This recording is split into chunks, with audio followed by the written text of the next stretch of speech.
going to move on to the women's draw, where Aryna Sabalenka does headline and is the first seed. She has very much reached the final at the last four hard court slams. She is the defending champion, and she is potentially looking like coming out of the quarter, although she has quite a few difficult names to get through to make her way there. Not, firstly, we've got to mention Sloane Stephens round one. Chris, Yes, one of your favorite players. Is there any hope in hell that Sloane Stephens could upset Aryna Sabalenka in the first round here? I am a Sloane optimist, and I think there's no chance whatsoever. Sloane has not Oh shown dear. much form yet. She doesn't tend to win matches in Australia. I think last year was one of the first times she had picked up a few matches down under. So I'm not too optimistic, but I do know that Sloane does play her best tennis on the big stage. So I'm hoping that will be a great spectacle. It's always great when you get slam champions playing each other in the first round because the people who get a first round ticket see a wonderful Mm. contest. I think there's some other matches that might be a bit more competitive. I think, Noskova versus Clara Towson could be very interesting. They're both Yeah. big hitting Yes. young players. Almost a battle against yourself and I, Kim, because you're a fan of the Czech youngsters. I'm a Mm. fan of the Danes living over here. Andreeva, you predicted would make the final in Australia, I think, in your predictions, Kim, as That's well. before I saw this draw. Okay, okay, okay. But how will she do here? I think decent. I can see her getting to the fourth round, but losing to Sabalenka, A potentially. strong innings either way. So yeah, I think that would be a reasonable, result for her.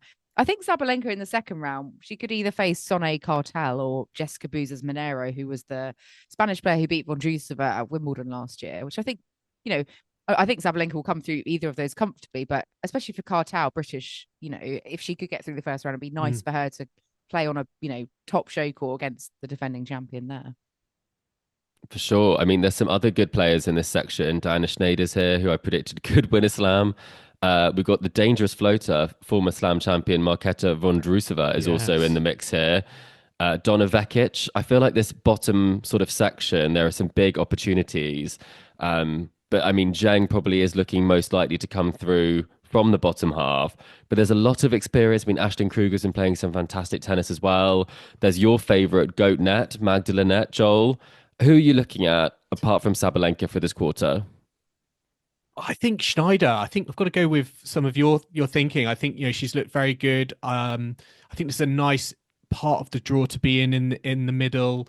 Possibly with Qinwen Zheng, who's been arguably the form player over the last few months towards the end of the season as well. So I'm looking at Schneider and Zhang, but I still think this is Sabalenka. I do think it's gets a little bit trickier later on, particularly with the likes of Andreeva, possibly Zhang, and or Schneider. But I still think it's Sabalenka. I don't think she's going to be sweating too much around it. Repeat of the last year's final, potentially Sabalenka Zheng in the Mm, quarterfinal, but yeah. we think maybe Sabalenka coming through, going for a hat trick here. She's won it the last 2 years, so will she get a third? One player who will very much want to stop her is Coco Guaff, who's in the second quarter of the draw, so could meet Sabalenka in the semi-final, but Goff will have to get through her quarter first. She actually opens against Sophia Kenin, former champion of five Wow. years ago in the first round. So I yeah, can how barely times believe that What happened, change. can what is it you? with the women's draws? Always throw up these like Grand Slam final esque matches in round one, don't they? I mean, they Yeah. played in Wimbledon, didn't they? You were there. 2 years ago. I was there and Kenin wiped the floor with Goff. Could happen again, potentially. Although Goff is in supreme form based on what we've Mm. seen so far this season. Early It's never days. easy, though. Never easy in the early rounds of slams, especially in Australia. So I think that would be a pretty interesting one. But a player that I'm thinking might be more likely to cause an upset, I don't want to tease too much, but it's a fantastic 18-year-old from Australia who's a wild card, Maya Joint, who is into the semi-finals in Hobart, and she took out Mm. Kenin to 3-1 and took out Magdalene to the loss of just 2 games. So she's clearly on fire and inspired. And you just think when you've got nothing to lose, some of these players can really do something magic, especially playing in front of a home crowd. So I think JPEG might not have the easiest, the easiest first round encounter. I think if it goes to 3 sets, I think she will win it. But some of these players, when they just come out hitting, you just don't know what's going to happen. So that's on upset alert for me.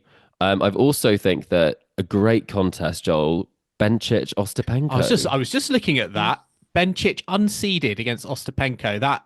That's a fascinating encounter that I wasn't expecting when I opened up the draw this morning. Also, we have to say Naomi Osaka against Caroline Oh Garcia. yes, Is They're Garcia very back from unfair, Portugal? isn't Yeah. what it? an awful draw for Osaka.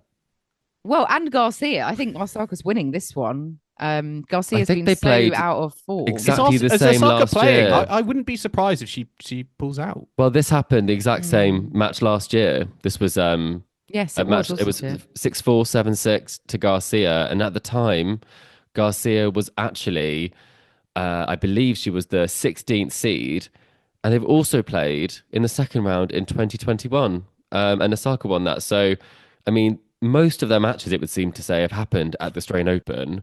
So I'm not sure why that's the case, but even if she wins it, Osaka, they will probably have to play against Mukova, which is a very tricky encounter. And also, that was a match that she lost at the US Open. So this is probably the hardest draw Osaka could get because there is no rest, because then it would be Ostapenko or Bencic most likely. So following up that with Nasty. Gauff, I mean, you can't look ahead, can you?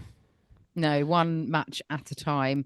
So yeah, we'll see if Coco Guaff comes out of this section of the draw. Mukova's going to be tough as well, I think. And we'll see what JPEG can do. Will Maya Joints bring a surprise, perhaps?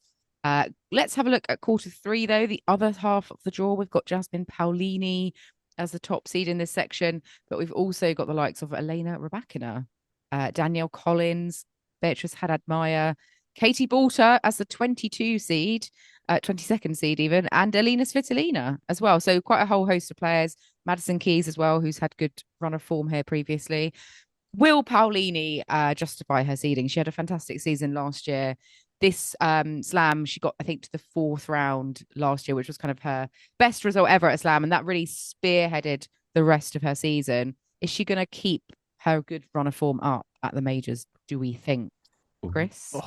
Well, I mean, the round of 16 at the US Open was probably more where you would think she would have been getting to at the start of last year, but obviously she's shown us levels far higher than that. So I think it will take an inspired performance from someone to beat her. I think in the same way that when you're a top seed at these slams, there are players who can cause upsets. The nature of the women's game is there is an awful lot of depth. There are Grand Slam champions who are unseeded, and there are players who maybe haven't always had the fitness they've been required to have to get to the later stages. So I think there will be some challenges for her.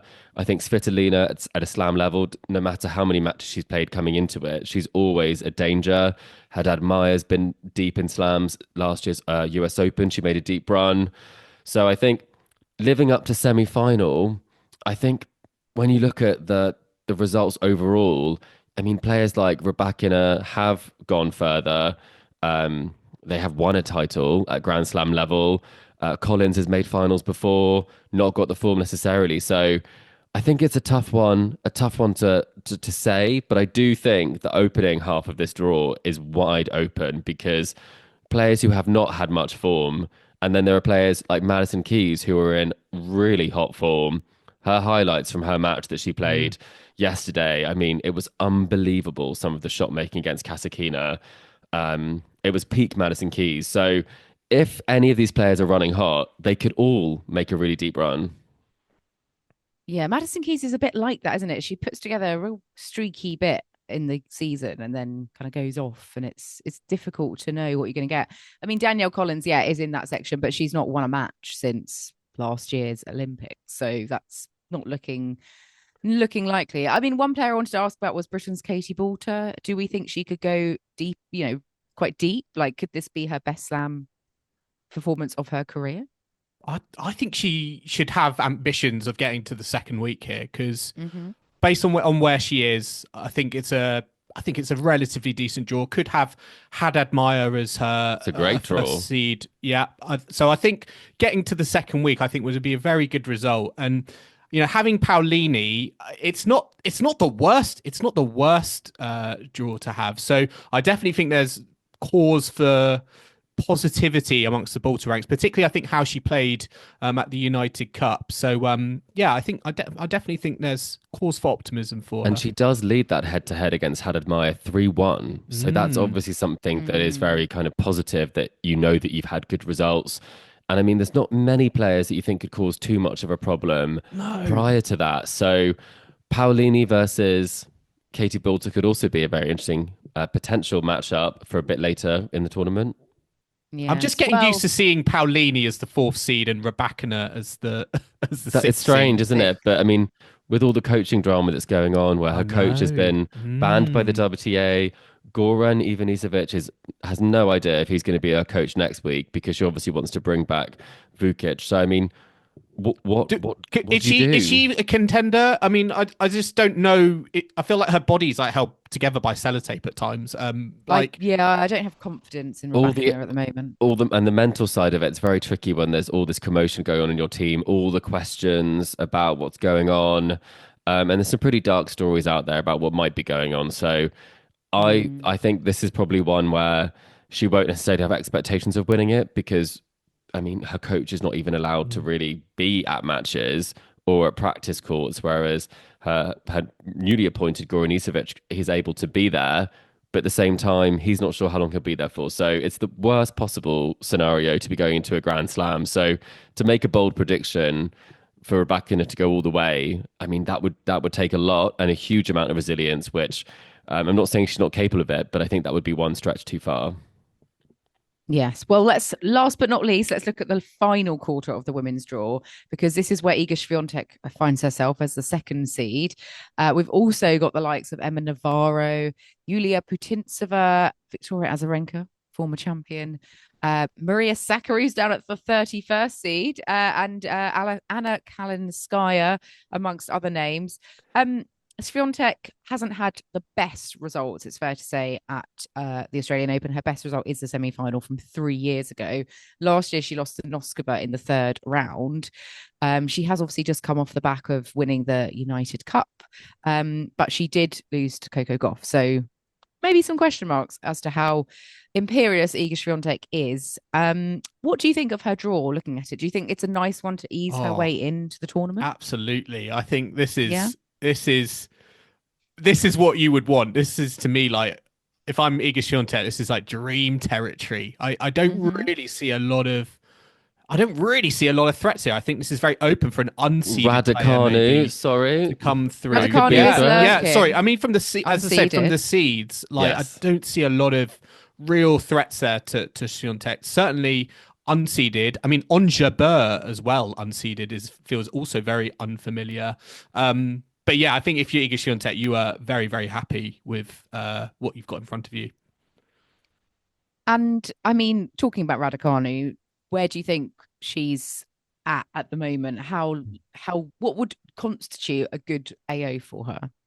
Do you think? Well, I think she knows the level that she's able to play at, and she did get some really good results.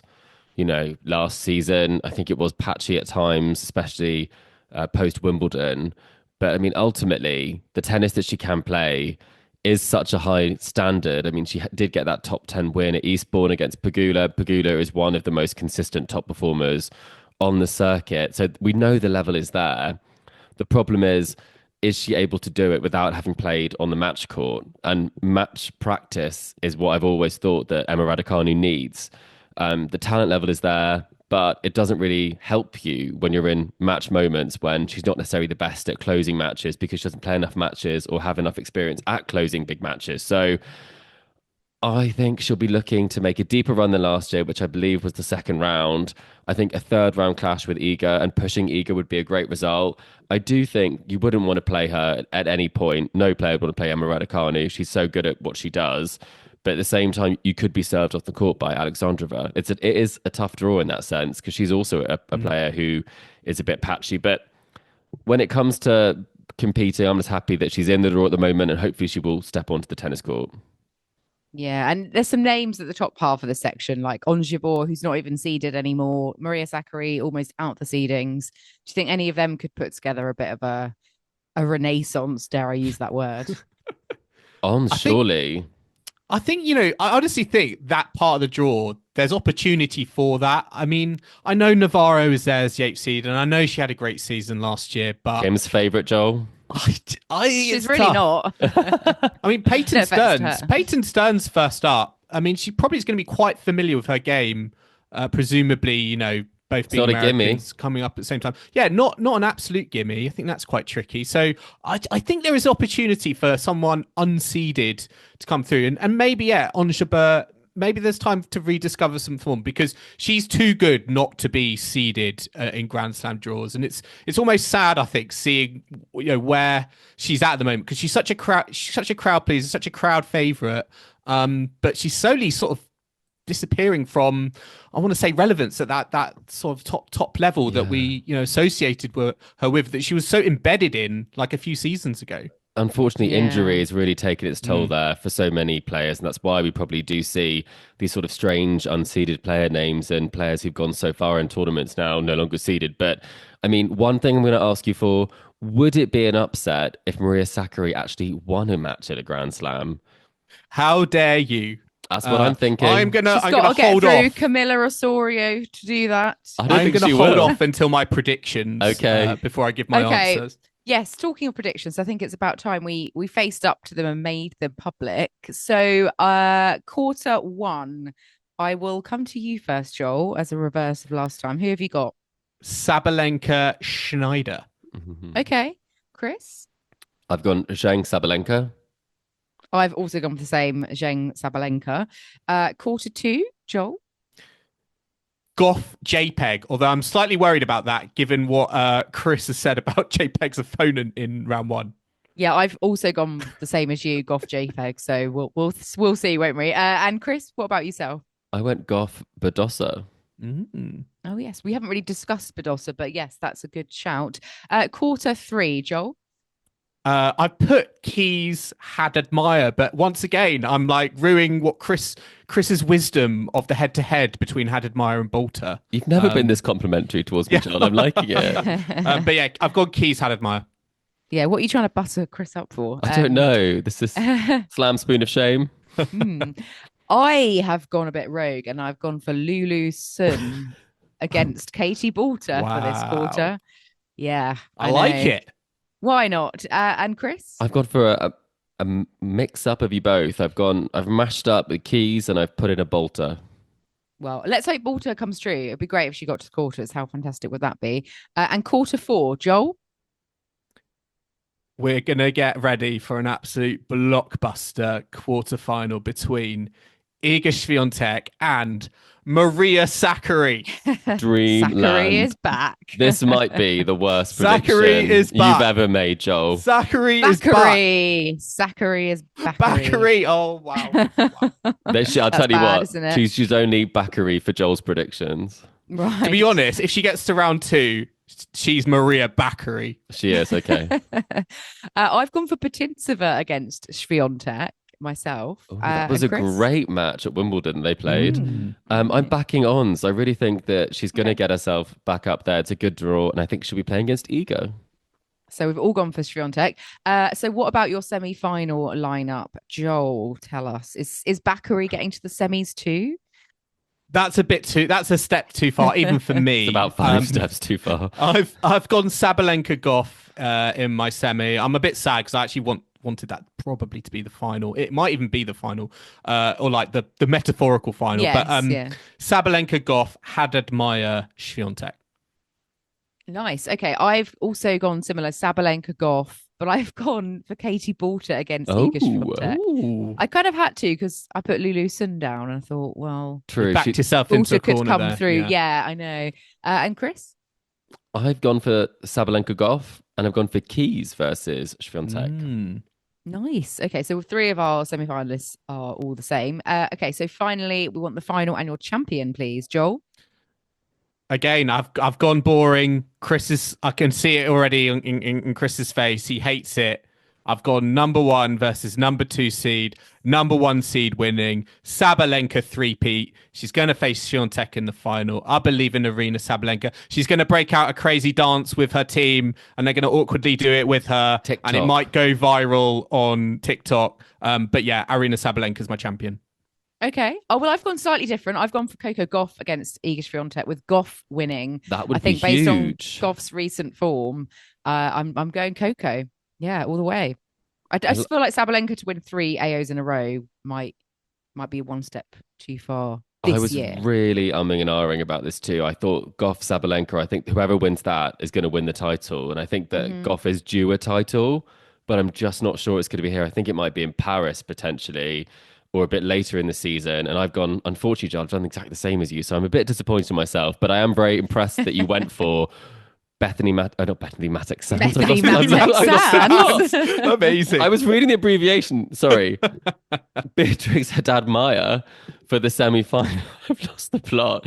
Kim, get us back on track, please.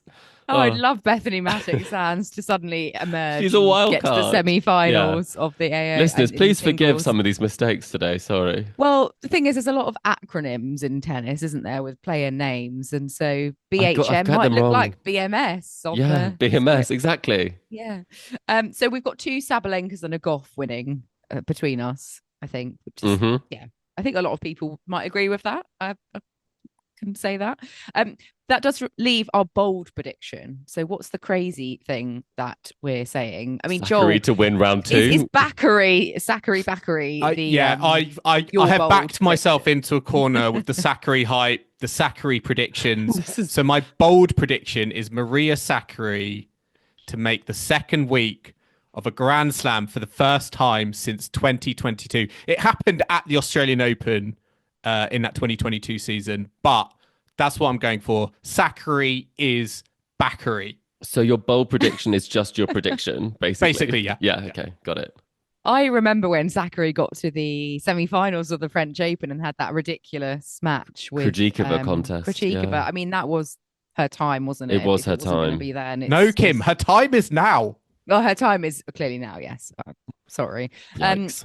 Chris. What about your bold prediction? Well, I mean, I did give a little nod to Maya Joint potentially taking out Pegula, but I've already given that, so I've got to give you something else. I think one thing I would not be completely surprised if it happened would be if Madison Keys won the title without losing a set. Wow. Okay. Is that bold? Yeah. Bold enough? Well, we've seen her play fantastic tennis in the past, and she's got to a Grand Slam final. To go all the way, that would be extreme. But I don't think it's outside the realm of possibility. Thank you, Kim. Yes, there is credence to your prediction. I've gone for a slightly rogue one, but that's what we asked for. Rebecca Stramkova, who is due to play Iga Swiatek in the second round, to have a match point against Swiatek, but to lose still. This is so specific. Yes. I love it. Yeah. I know. Oh, I Come love on, it. Stramkova. I like this new section. Well, Brings out- listeners, let us know if you have any bold predictions. Please let us know. We'd love We'll to put it up hear on our them. socials, won't we? Yeah, like maybe it could be someone you think is going to be defaulted, or someone might turn up wearing some crazy Andy outfit, Murray or... plays a match for Djokovic. Yeah, Who knows? Andy Murray Murray tag gets teams sent in off for out of Djokovic. the Wild playoffs. card in the doubles. Yeah, who knows what's going to happen? Just on Murray, it was so weird to see him play the exhibition event, because you just assume retirement. You just think, oh yeah, they've hung up their racket for good. Never ever going to see them play tennis again. And we just got to the new season. Back on Rod Laver. And yeah, he's back on Rod Just Laver. can't give it up. No. He cannot.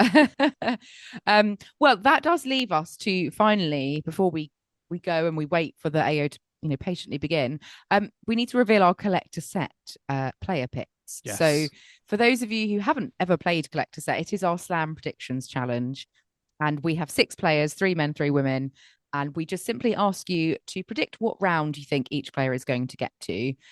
If you think they're going to get to the final, you need to tell us if they're going to win or if they're going to be the runner-up specifically. So we do have a prize for the winner, which is usually a special Tennis Weekly, Mug. a mug. Yeah, we can reveal it. It's a Tennis Weekly mug, so you can enjoy a nice beverage in front of the telly watching the tennis. And it's a very coveted prize, isn't it, guys? Very. I've You never won definitely one. want to be in it to win it. I would love to see if this season we can get our first ever person to get 6 correct picks, because we've been so close on a couple of occasions. Yeah, Will I it think the happen this best was season? 5 out of 6, which is still incredibly impressive. Yeah. So over to you to reveal our player picks for this, this Australian Open. Joel, would you like to reveal the male picks for Australian Open, so please? the male picks for collector set Australian Open 2025: Novak Djokovic, Jack Draper, Alex de Minaur. And Chris, our female picks, please. We have Qinwen Zheng, Paula Badosa, and Coco Guaff. So to summarize, we've got Novak Djokovic, Jack Draper, Alex de Minaur, Qinwen Zheng, Paula Badosa, and Coco Guaff. So do contact us prior to the start of play on Sunday with your predictions. You can send us a quick message on X, Instagram, Facebook. You can email us, however you like. Get your predictions in before the start of play on Sunday, so they're in with a shout for you to win the special Tennis Weekly prize. We will be revealing our predictions next week on the first episode, but we won't be cheating. We will be getting them in before play starts, so don't worry about that. And we'll see who comes out on top at the end of the 2 weeks. Who's hopefully get yourself the title? Someone will do the 6. I'm not sure that any of us combined we could aim for the 6. Combined we could. Yeah, we need to just actually. I'm not even confident combined we could hit 6. I don't think we have sometimes, but hopefully we can hope. And there is also just a final thing to cover. Is there is still time to donate to our crowdfund as well. So we're gearing up for the AO. We are doing round by round coverage, and we do still have our crowdfunder going. We're almost at our target amount. So if you are able to contribute and you haven't yet, it would be fantastic if you'd be able to contribute, and anything you can give is much appreciated. So thank you in advance for helping us to keep doing what we're doing and keep bringing you hopefully excellent Grand Slam draw previews. Excellent predictions. Yeah. Excellent coverage. Questionable predictions, but predictions nonetheless. Ones, yes. We will leave the link to our crowdfund in the description if you would like to support. As Kim said, it really does mean a lot to us. We are a by fans for fans podcast. So yeah, it does really, really make a difference. But we're going to leave our Australian Open preview episode there. Listeners, I hope you've enjoyed, as always, our latest episode of the Tennis Weekly podcast. Remember to subscribe to us to stay up to date on all the action coming from the Australian Open as we go round by round for the next fortnight. We are on Apple Podcasts, Spotify, and all major podcasting platforms out there. So if you like what you're hearing, then do make sure to leave us a rating or review on Apple Podcasts or Spotify. And we're also on YouTube. So don't forget to check us out on there and give us a like and subscribe to us on there too. Yes, Kim, all these episodes will be video episodes on YouTube. So make sure that you like those video episodes. If you would like to watch it on YouTube, you don't have to. You can always just listen to the audio, but you can also follow us on social media and see clips from all of that as well. We're on Facebook, Instagram, Twitter, TikTok, and as we've said, YouTube. The handle for all of those is Tennis Weekly Pod. You can also purchase the last 2 tote bags going. Preferably you'd be in Melbourne and you would be holding them up to camera the entire time, but you can purchase them at etsy.com/shop/tennisweeklypodcast. You can email the show. You can email your collector set responses as to where you think people are going to reach, and that's tennisweeklypod@gmail.com, or do check out our website, tennisweekly.co.uk. And we will be back on Tuesday at Tennis Weekly HQ for our round 1 Australian Open catch up. So I do hope you can join us for that. But in the meantime, it's goodbye from Kim. Goodbye. It's goodbye from Chris. Goodbye. And it's goodbye from me. We'll see you again soon.